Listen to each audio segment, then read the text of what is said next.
What's up, guys? Welcome back to ToneQuest episode number 5. Roman 5. This 5? This 5? You guys get it. Intro.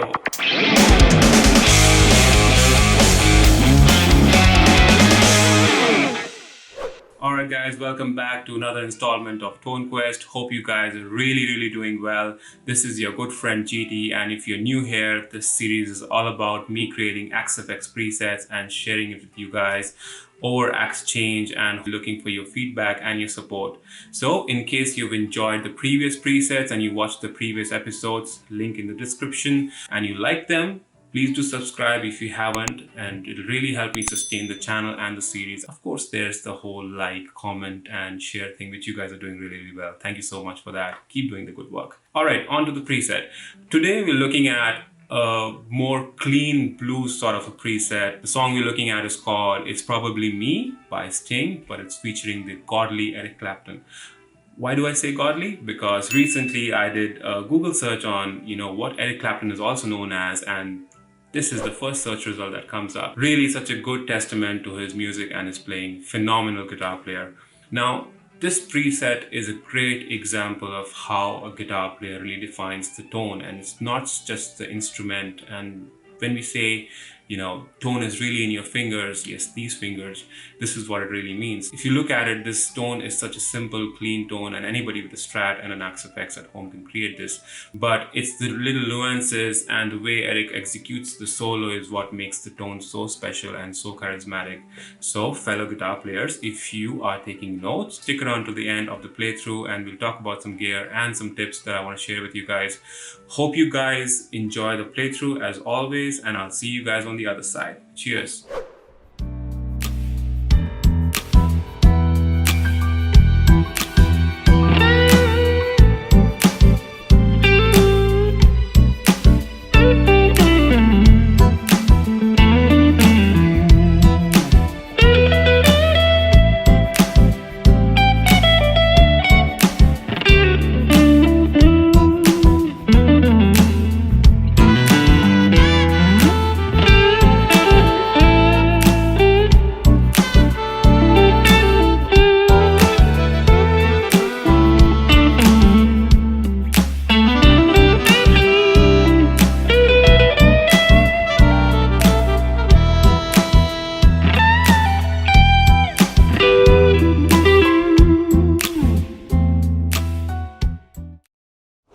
Alright guys, let's talk some tips and tricks, but before that, let me clarify the guitar that I'm using is the Fender Stratocaster USA Deluxe 2012 model.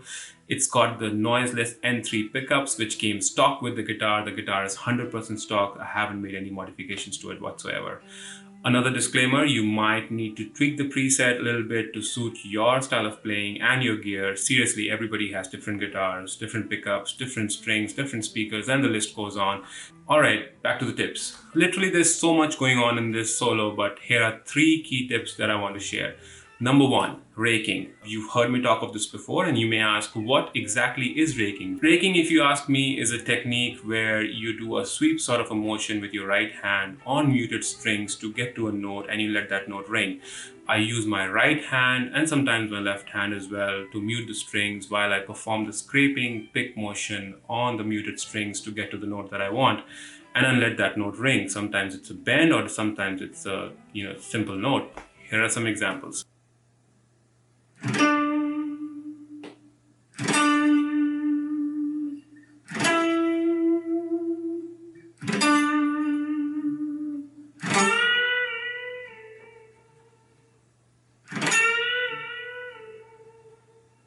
Number 2, bend and stop.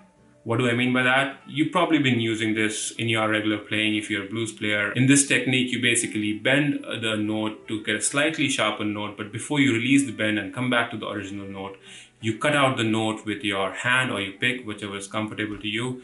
It creates a sort of a tension and suspense in the listener's ear, and it's a great technique which is used a couple of times in the solo. Here are some examples for you to check out.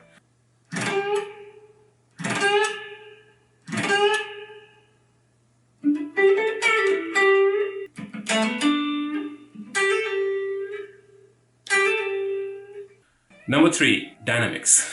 Dynamics, dynamics, dynamics. You've heard me talk about this so many times, guys. It's so important that we understand the importance of dynamics and incorporate it into our playing. For example, this lick, I'm going to play this lick from the solo without any dynamics and hopefully the same attack for each note. And then I'm going to play the lick again with dynamics and some variety in my attack. And you can probably tell the difference which one sounds better.